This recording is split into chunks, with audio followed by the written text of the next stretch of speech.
Breaking news Hyderabad से BJP विधायक T Raja Singh को कोर्ट ने जमानत दे दी, साथ ही उनकी तुरंत रिहा करने का आदेश उन्हें दिया गया है। कोर्ट ने सुनवाई के दौरान साफ कहा कि वो राजा सिंह को रिमांड में नहीं भेजेगी क्योंकि उसके लिए पुलिस ने सही प्रक्रिया का पालन ही नहीं किया।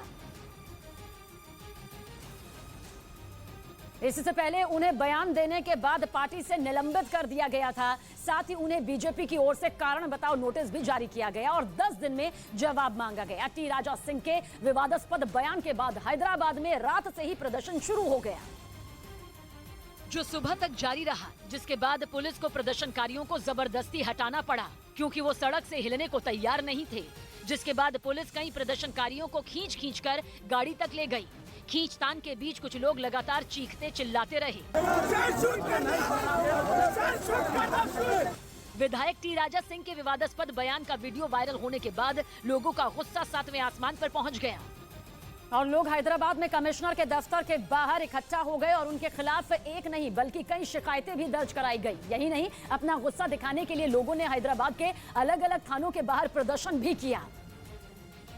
इसके अलावा वो कमिश्नर के दफ्तर के बाहर भी इकट्ठा हुए और हाथों में झंडे लहराते हुए विधायक टी राजा सिंह की गिरफ्तारी की मांग करने लगे। रात भर लोग यूं ही प्रदर्शन करते रहे। एक मौका तो ऐसा आया जब वो गेट तोड़कर अंदर जाने की कोशिश करने लगे, लेकिन उनकी कोशिश कामयाब नहीं हुई। इस बीच पुलिस के आला अधिकारियों ने प्रदर्शनकारियों को समझाने की भी कोशिश की, लेकिन न प्रदर्शन रुका और न ही लोग सड़कों से हटे, जिसकी वजह से सुबह होते होते जबरन हटाना पड़ा। कई प्रदर्शनकारी हिरासत में भी लिए गए। इस बीच विधायक टी राजा सिंह की गिरफ्तारी की भी खबर सामने आई, जिस पर इन तस्वीरों ने मुहर लगा दी क्योंकि इसमें हैदराबाद पुलिस टी राजा सिंह को उनके घर से गिरफ्तार करती नजर आई। जिसके थोड़ी ही देर बाद खबर आई कि उन्हें बीजेपी से सस्पेंड कर दिया गया। यही नहीं, टी राजा सिंह को एक कारण बताओ नोटिस भी भेजा गया और पूछा गया कि उन्हें पार्टी से क्यों न निकाला जाए। इस नोटिस का टी राजा को 10 दिन में जवाब देना है। उधर बवाल मचने के बाद खबर आई कि टी राजा सिंह ने अपने विवादास्पद बयान पर सफाई दी।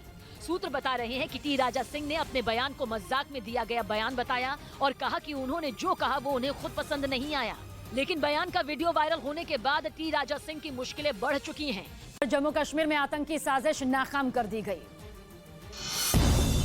बारामूला में सुरक्षा बल के आतंकियों ने एक ठिकाने पर छापेमारी की और वहां से बड़ी मात्रा में हथियार बरामद किए। जम्मू कश्मीर के नौशेरा में सीमा पार से कुछ आतंकियों ने घुसपैठ की कोशिश की, लेकिन सुरक्षा बल ने वहां 2 आतंकियों को ढेर कर दिया, जबकि बाकी वापस भाग गए। पिछले दिनों पहलगाम सड़क हादसे में घायल हुए आईटीबीपी के एएसआई नंदन सिंह श्रीनगर के अस्पताल में शहीद हो गए। वहीं राजस्थान के झालावाड़ से भी कई तस्वीरें सामने आई हैं, जहां पर भारी बारिश से बाढ़ जैसे हालात बन गए हैं। बारिश का पानी सड़कों और मकानों में भर गया है, जिसकी वजह से कई लोगों को अपना घर तक छोड़ना पड़ा। वहां से आई तस्वीरों में चारों तरफ पानी ही पानी दिखाई दिया, जिनमें कई मकान बाढ़ में डूबे नजर आए, जबकि सड़कों पर सैलाब बहता दिखाई दिया।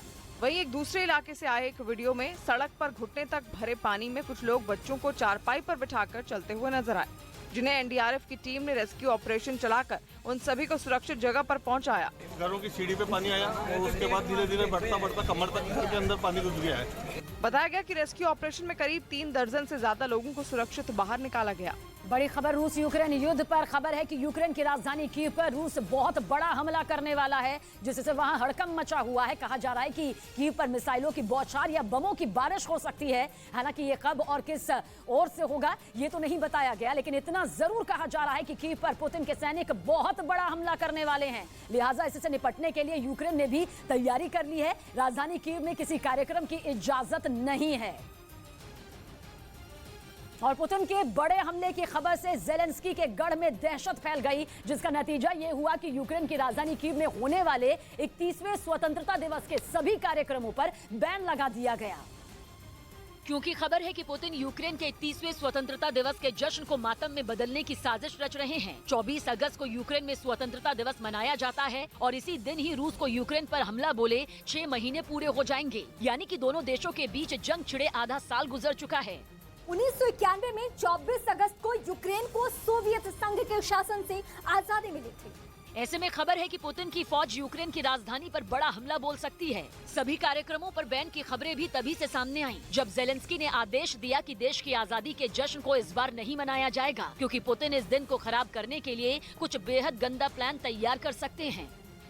और ये बैन सिर्फ यूक्रेन के स्वतंत्रता दिवस के कार्यक्रम पर ही नहीं लगा, बल्कि लोगों को ये हिदायत दी गई कि वो 24 अगस्त को किसी भी सार्वजनिक कार्यक्रम में ना जुटें, क्योंकि ऐसी जगहों पर रूस की तरफ से हमला किया जा सकता है। और ये बैन जेलेंस्की ने एक दिन के लिए नहीं लगाया, बल्कि इसकी शुरुआत इस हफ्ते सोमवार से हो चुकी है, जो कि गुरुवार तक रहेगी। यानी जेलेंस्की को खतरा है कि पुतिन आजादी के जश्न वाले हफ्ते में कभी भी हमला कर सकते हैं। ऐसे में एहतियात बरतते हुए कीव में सार्वजनिक कार्यक्रमों पर बैन लगा दिया गया, क्योंकि कहा जा रहा है कि पुतिन कीव में तबाही मचाने के लिए मिसाइल अटैक कर सकते हैं। न सिर्फ मिसाइल हमला, बल्कि कीव पर भारी गोलाबारी की भी खबरें हैं, जिससे जेलेंस्की की टेंशन बढ़ गई, क्योंकि राजधानी कीव में मिसाइल हमला या गोलाबारी का मतलब है जेलेंस्की के गढ़ में पुतिन की सेंध लगाना। और ये बात यूक्रेन के राष्ट्रपति को बर्दाश्त नहीं। हालांकि यूक्रेन पर हमला बोलने के बाद से रूस ने कई बार कीव पर कब्जे की कोशिश की, लेकिन वो जेलेंस्की की फौज की मुस्तैदी के कारण कीव पर कभी कोई बड़ा मिसाइल हमला और बमबारी नहीं कर पाया। एहतियात बरतते हुए कीव के अलावा खार्किव के मेयर ने भी गुरुवार तक के लिए शाम 4 बजे से सुबह 7 बजे तक कर्फ्यू लगा दिया।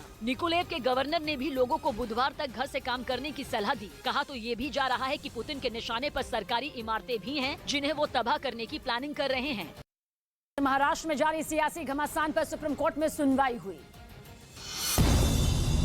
अदालत ने शिवसेना के उद्धव ठाकरे और एकनाथ शिंदे विवाद से जुड़े मामलों को 5 जजों की संवैधानिक पीठ के पास भेज दिया। जमीन केस में संजय राउत की गिरफ्तारी के बाद गवाह स्वप्ना मुंबई में ईडी के दफ्तर पहुंची, जहां उन्होंने अपने बयान दर्ज करवाए। राज ठाकरे की पार्टी एमएनएस ने धार्मिक जगहों से अवैध लाउडस्पीकर हटवाने के बाद नो हलाल मुहिम शुरू करने की बात कही। एमएनएस नेता यशवंत किल्लेदार ने इस मामले में पार्टी कार्यकर्ताओं को एक खत भी लिखा। पब्लिक अवेयरनेस करना जरूरी है और अवेयरनेस के पीछे हम लोग ज्यादा लगे हैं।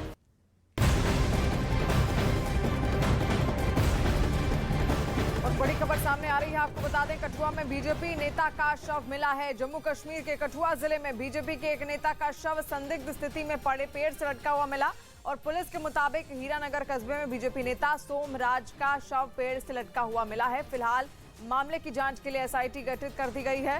पुलिस के मुताबिक एक ग्रामीण ने इसकी सूचना पुलिस को दी। शरीर पर शव के निशान पाए गए हैं और पुलिस ने शव को पोस्टमार्टम के लिए अब भेज दिया है। पुलिस के मुताबिक सोमराज 2 दिन से लापता थे और नेता के परिजनों ने हत्या की आशंका जताई है। हालांकि उनका जो शव था वो पेड़ से लटका हुआ मिला, जिसके बाद सूचना मिलते ही तुरंत पुलिस वहां पर पहुंची। फिलहाल जांच लगातार जारी है।